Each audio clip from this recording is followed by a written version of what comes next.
That was Stefa. Stefa is a conlang, or constructed language. In this video, I'll give you an overview of the language, and then deconstruct the example sentence you just heard. Unlike most other conlangs, the words of Stefa aren't made up of spoken syllables, but musical notes. This is the word for language. This is the word for melody, and this is the word for moon. This is also the word for moon. And so are all of these.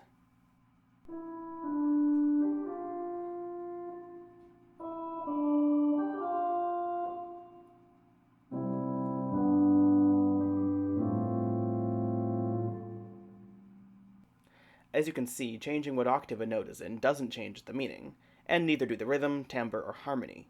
But order does matter. If you rearrange the notes to this,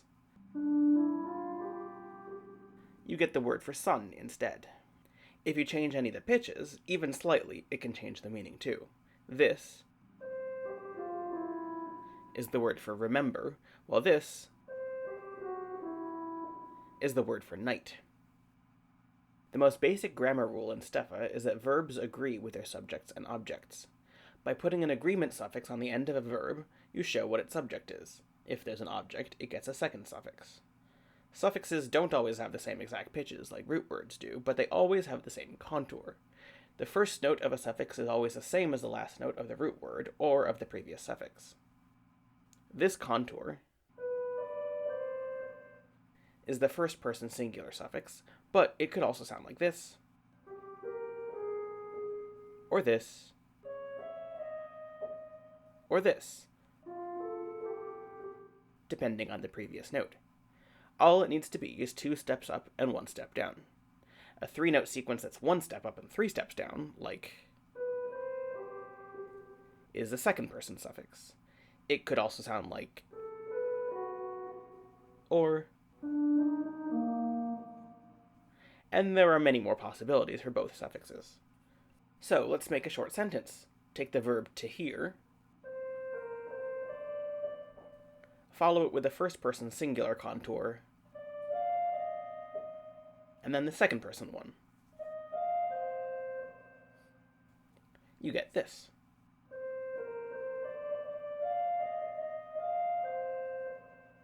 Which means, I hear you. If you reverse the order of the suffixes, you could get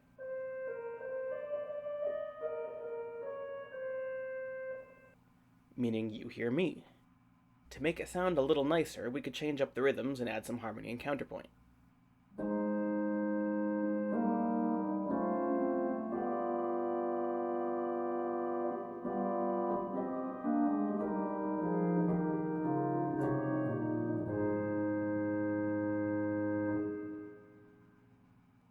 When you need to use a third-person subject or object, you use a third-person suffix on the verb. There are 30 different third-person suffixes, but it's not some complicated noun class system. Instead, you get to choose.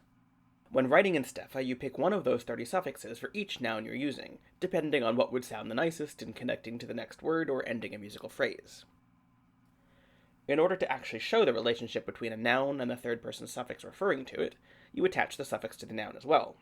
So, if you want to say, I hear a melody, you would start with the word melody, and then pick a third-person suffix. It could be or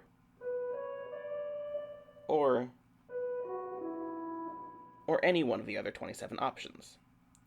So let's pick to be the suffix, giving us in total for a melody. Then, to say, I hear a melody, we can use the verb to hear, then the first person singular suffix, then the melody suffix that we chose. In total, that sounds like this.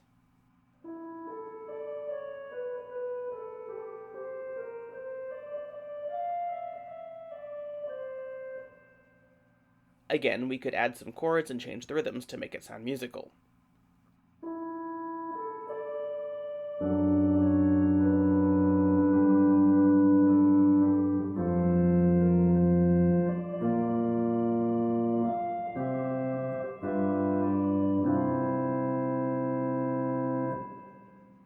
If we choose a different option for the third person suffix and do some different stuff with the rhythms and chords, we can get something that sounds completely different.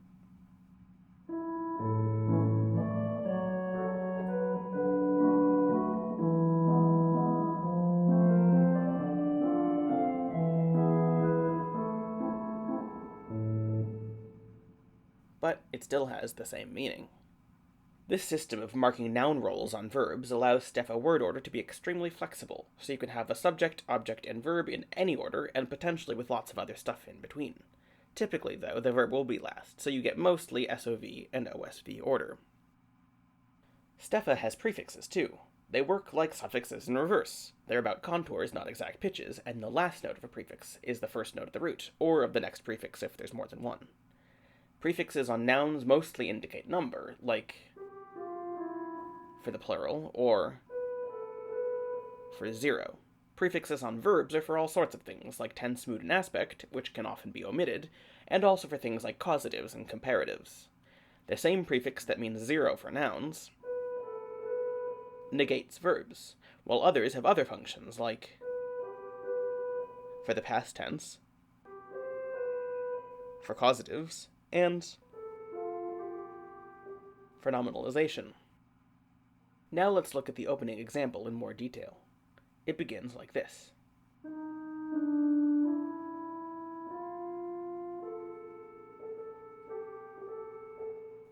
That's the word Stefa, followed by a third-person suffix, which we now know will be used for any other word that references Stefa. The contour is a step down and then a step up. Let's label that with a red 3 for third person. The next root word is, which is melody, but it's preceded by the prefix, so it's plural. This one has a different pronoun suffix, 2 steps up in a row. Let's write that one as a yellow 3. The whole word sounds like this.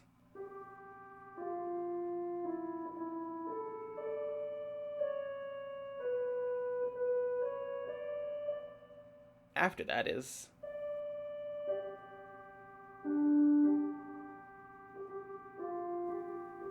which is language, with the suffix, the same contour as the suffix on Stefa. That means that Stefa and language in this sentence refer to the same thing.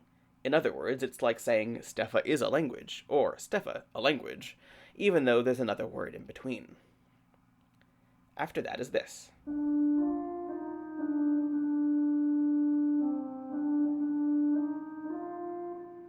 This is a transitive verb, so it has 2 suffixes. The verb root means to be made up of, or to comprise. Its subject suffix is, which is the contour for Stefa again, and its object suffix is, which is the contour for melodies. So this word is saying that Stefa is made of melodies. So far, we could translate the example as something like, Stefa is a language made of melodies, or Stefa is a musical language. Then comes this.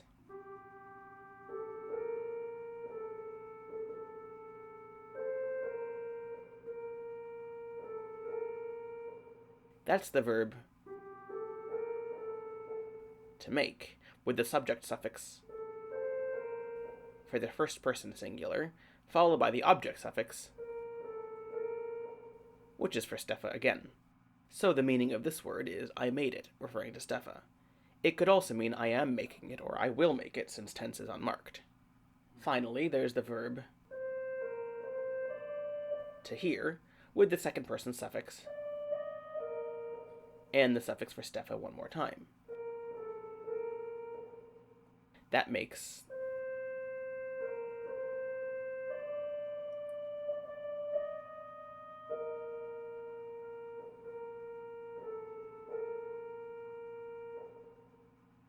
meaning you are hearing it. Putting that all together, the meaning is, Stefa is a musical language. I made it, and you're hearing it. Or, more smoothly translated, you're hearing Stefa, a musical conlang that I made. Adding in some chords and rhythms, you get this.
Thanks for watching. Subscribe for more conlang videos.